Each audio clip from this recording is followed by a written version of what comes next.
Hey y'all! Welcome to Readings at Woollyshire Farm. And ooh, is it a chilly one? We got Bubbles. We got Tootsie over here. But we're gonna get extra hay today since it's chilly. It's like our first day of a little bit of snow flurries. And I'm gonna try to read with gloves on. So let's see if I can turn these pages. We're gonna read Otis and the Tornado. Fortunately, we're not having tornadoes.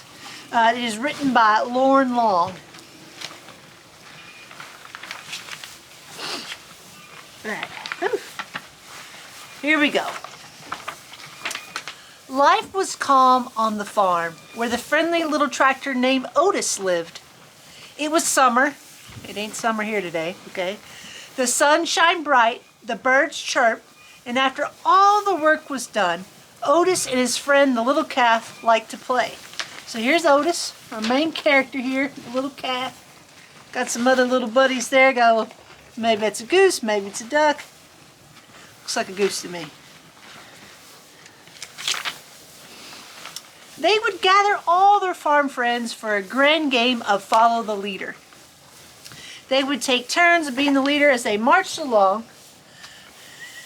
Otis would go first, put, put, puppety chuff, followed by the little calf, who would bound ahead, bawling all the while.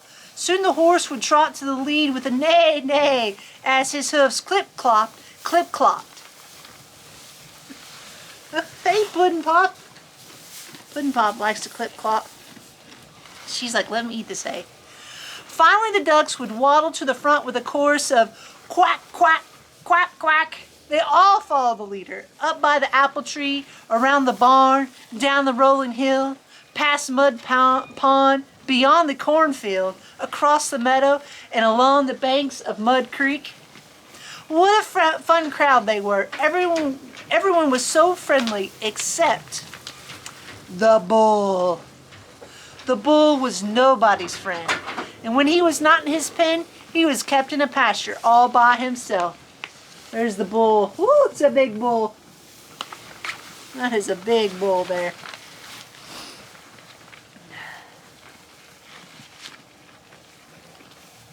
I'll try to turn the pages. There we go.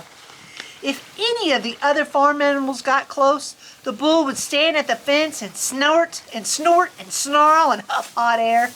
Suddenly, with a burst, he would run back and forth along the fence. Then he would stop and glare at them like a statue, never moving a muscle except to flare his nostrils. The bull did not like anyone, and everyone was afraid of him. Look at him, giving so much attitude through the fence there. That bull better get his life together. What about you, Tootsie? Your name's not Tootsie? Man, I'm getting confused. Puddin' Pop. My mind's frozen. She's putting her head all the way in the hay. Once Otis tried to make friends with the bull. He took him a shiny red apple from the apple tree and invited him to play. But the bull snorted and snarled and glared at Otis. Then he stomped his hooves in the dirt and charged. The bull slammed into the fence just inches away from where Otis stood. From that day on, Otis stayed clear of the bull altogether. There he is, charging the fence, just trying to give him a little apple.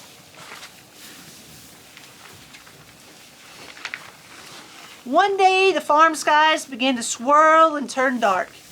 The winds blew and the rain came down. The animals in the barn grew restless and jittery. The skies tumbled and turned and tumbled.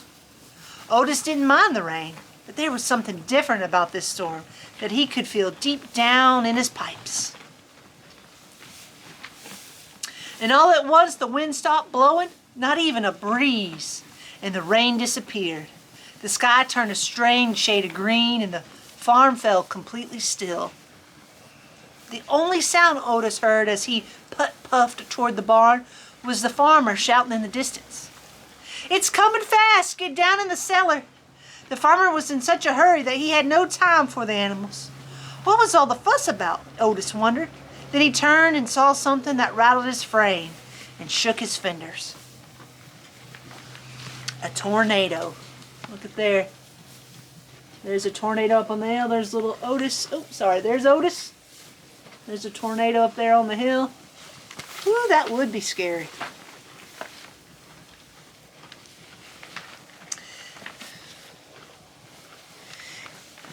And it was heading straight toward the farm. What would happen to all the animals locked in the barn? Otis sprung into action. He nudged the latch of the little calf stall until the door swung open. Next, Otis freed the pig and the sheep. The winds howled closer. He stretched to unlatch the horses and the cows' doors at the same time. Click, clack, and the animals were free. Look at Otis go. Go, Otis, go. Look at him go. Ooh, what's going to happen? They followed Otis out of the barn and into the swirling winds. They followed him down the rolling hill, past Mud Pond, beyond the cornfield, across the meadow, over the bank, and down into Mud Creek. Tucked down at the lowest part of the farm, Otis, the little calf, and all of their farm friends felt safe. Otis sighed with relief.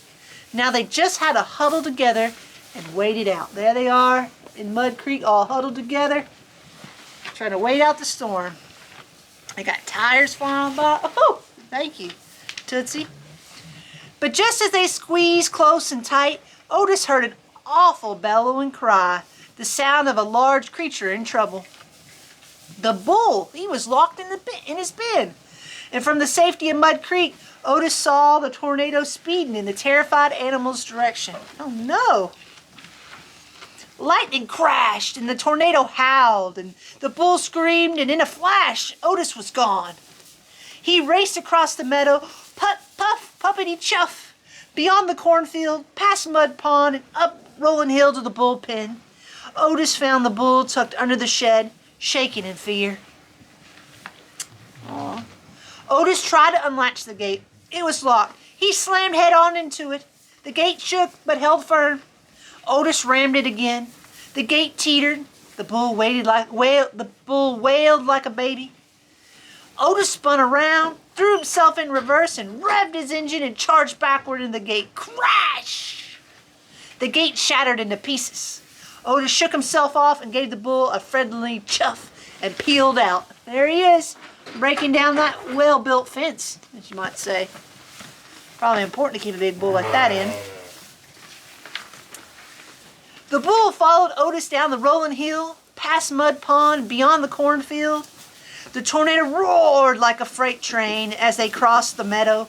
And just as Otis and the bull dove for cover over the bank and into Mud Creek, the tornado touched down, narrowly missing them. Otis, the little calf, the bull, and all the farm friends ducked their heads and closed their eyes. They've never heard such a fury or felt such a rage. But they were all safely tucked down in the Muddy Creek's bed at the lowest part of the farm.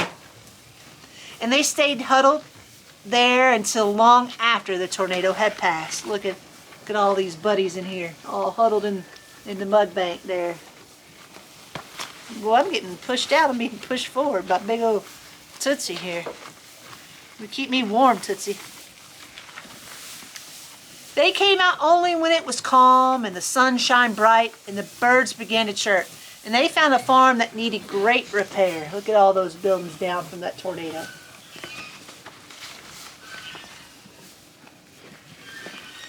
But when the work was all over and it was time to play, the farm friends discovered they had a new playmate. Though this one snorted and stomped his hooves in the dirt, he flared his nostrils and huffed hot air. But instead of a snarl and a glare, he wore a happy grin and a friendly gaze as he took his place in line with Otis and the little calf in a grand game of Follow the Leader. The end. There they all are, all those buddies there. That was a cute book. Scary book with a tornado. And tornadoes can definitely be scary. But we usually don't get too many here. So that's good. That's all a bunch of sheep booty. They're all like, they got a bucket full of hay that they're like, this is delicious. Well, thank you for joining us, and I hope you're staying warm. Bye, y'all.